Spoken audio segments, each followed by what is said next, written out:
కాంగ్రెస్ ప్రభుత్వం వచ్చే కంటే ముందు మేనిఫెస్టోలో పెట్టిన విధంగానే 42% రిజర్వేషన్ కల్పించాలని, కులగణన చేసిన తర్వాతనే ఖచ్చితంగా లోకల్ బాడీ ఎలక్షన్స్ నిర్వహించాలని బీసీ సంఘాలు, బీసీ ఉద్యమకారులు అయితే పట్టుబడుతున్నారు.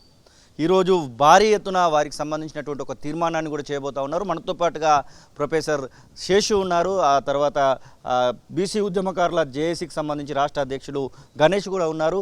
సార్, అసలు ఏంటి బీసీలకు సంబంధించినటువంటి విషయంలో 42% రిజర్వేషన్ ప్రకటించకుండానే లోకల్ బాడీ ఎలక్షన్స్లోకి పోతారనేటువంటి సూత్రబాయ నిర్ణయం అయితే ఇప్పటికే జరిగిపోయింది.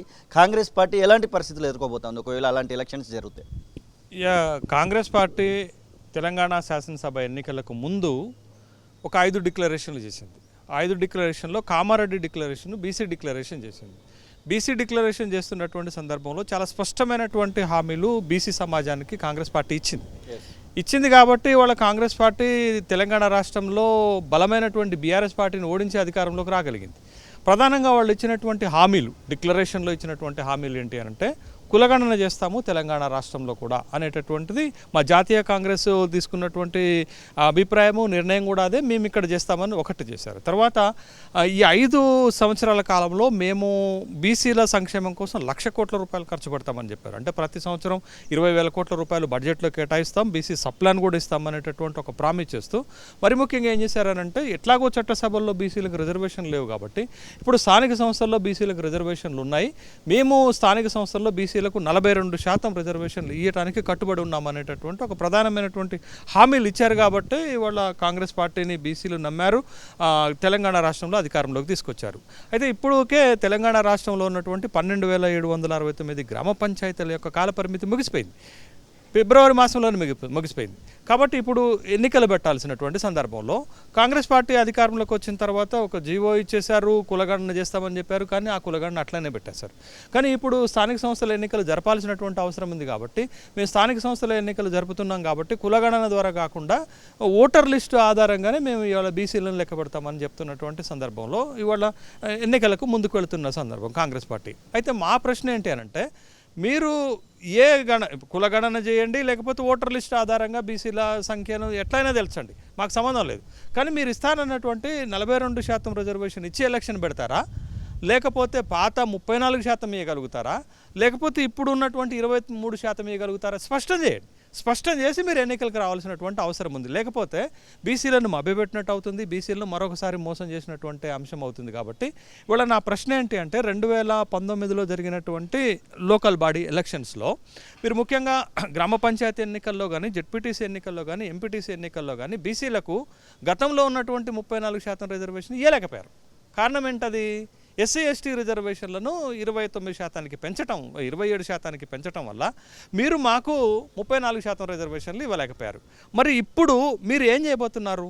ఇప్పుడు మాకు 34% పాత రిజర్వేషన్ ఇవ్వాలన్నా, కొత్తగా మీరు 42% రిజర్వేషన్ ఇవ్వాలన్నా ఎట్లా వీలవుతుంది అనేటటువంటి ప్రశ్నలే ఇవాళ మీ ముందు బీసీ సమాజం వేస్తున్నటువంటి ప్రశ్నలు. ఎందుకనంటే, సుప్రీంకోర్టు ఒక తీర్పు ఇచ్చింది, రిజర్వేషన్లు ఏ సందర్భంలోనైనా, ఏ కేటగిరీలోనైనా 50% మించరాదు.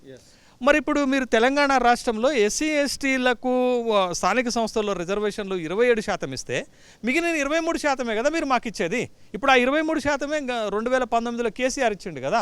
మరి వాళ్ళ రిజర్వేషన్లు మీరు తగ్గిస్తారా? తగ్గకపోతే మాకు రిజర్వేషన్లు ఎట్లా పెంచుతారు? వాళ్ళకి రిజర్వేషన్లు 27% ఉంచి మాకు 42% ఎట్లా ఇవ్వగలుగుతారు? 34% ఎట్లా ఇవ్వగలుగుతారు? ఇది ఒక ప్రశ్న. రెండోది, రాజ్యాంగం ఏం చెప్తుంది? ఎస్సీ ఎస్టీలకు జనాభా దామాష ప్రకారం రిజర్వేషన్ పెంచాలన్నారు. దాని ప్రకారమే 2019లో కేసీఆర్ చేసినటువంటిది ఏంటది? గతంలో 16% ఉన్నటువంటి ఎస్సీ ఎస్టీ రిజర్వేషన్ని 27%కి పెంచినటువంటి సందర్భం ఉన్నది. మరి మీరు ఏ ప్రాతిపదిక మీద ఎవరిని ఒప్పించి రాజ్యాంగంలో సవరణ చేస్తారా, లేకపోతే సుప్రీంకోర్టును ఒప్పించి సుప్రీంకోర్టు తీసేస్తారా? శ్రీనివాస్ గారు ఇటీవల 2-3 రోజుల క్రితం జరిగిన ఒక సంఘటన చెప్తాను. బీహార్లో కులగణన జరిగింది. కులగణన జరిగిన తర్వాత ఎస్సీ ఎస్టీ బీసీ రిజర్వేషన్లను 65%కి పెంచారు. గతంలో ఉన్న 50% 65%కి పెంచితే పాట్నా హైకోర్టు కొట్టివేసింది, పెంచకూడదని. జేడీయూ ప్రభుత్వము, నితీష్ కుమార్ సుప్రీంకోర్టుకు వచ్చారు. 2 రోజుల క్రితం సుప్రీంకోర్టు కూడా మేము స్టే ఇవ్వము, పాట్నా హైకోర్టు ఇచ్చినటువంటి తీర్పు అయినా మేము స్టే ఇవ్వం, కానీ మీ అభ్యంతరాలు ఏంటో చెప్పండి, మేము వింటామని చెప్పింది. అంటే 60% రిజర్వేషన్లు ఇవ్వడానికి అక్కడ కూడా ఒప్పుకోలేదు. మరి మన తెలంగాణ రాష్ట్రంలో ఏ ప్రాతిపదికన మీరు బీసీలకు పాత 34 ఇవ్వగలుగుతారా, కొత్తగా మీరు ప్రామిస్ చేసినటువంటి 42% ఇవ్వగలుగుతారా? ఇంకొక కీలకమైనటువంటి విషయం ఉంది శ్రీనివాస్ గారు ఇక్కడ. ఏంటి అంటే 2019లో కూడా గ్రామ పంచాయతీల్లోనూ, జెడ్పీటీసీలోనూ, ఎంపీటీసీలోనూ మాకు పాత ఉన్న 34% రిజర్వేషన్లు ఇవ్వలేకపోయారు. ఎందుకు? జనాభా ప్రాతిపదికకి ఎస్సీ ఎస్టీలకి 27% పెంచడం వల్ల మాకు ఇవ్వలేకపోయారు. కానీ అట్ ద సేమ్ టైం అప్పుడే జరిగినటువంటి కార్పొరేషన్ ఎన్నికల్లో కానీ, హైదరాబాద్ మున్సిపల్ కార్పొరేషన్ ఎన్నికల్లో కానీ, మున్సిపాలిటీ ఎన్నికల్లో కానీ మాకు అప్పటి కేసీఆర్ ప్రభుత్వం 34 ఇవ్వగలిగింది. ఎందుకు ఇవ్వగలిగింది అంటే పట్టణ ప్రాంతాల్లో ఎస్సీ ఎస్టీ జనాభా వాళ్ళ రిజర్వేషన్ స్థాయిలో లేకపోవటం వల్లనే మాకు ఇవ్వగలిగారు. అంటే ఎస్సీ ఎస్టీ జనాభా లేని చోట మాకు ఇవ్వగలుగుతున్నారు, ఎస్సీ ఎస్టీలకు రిజర్వేషన్ ఉన్న చోట మాకు ఇవ్వలేకపోతున్నారు. మరి మీరు ఏం నిర్ణయం తీసుకొని మాకు ఇవ్వగలుగుతారు అనేటటువంటి ప్రశ్నను స్పష్టం చేసిన తర్వాతనే తెలంగాణ రాష్ట్రంలో స్థానిక సంస్థల ఎన్నికలు జరపాలనేటటువంటి డిమాండ్ చేస్తున్నాం. మీరు కులగణన చేస్తామన్నారు, కులగణన చేయండి.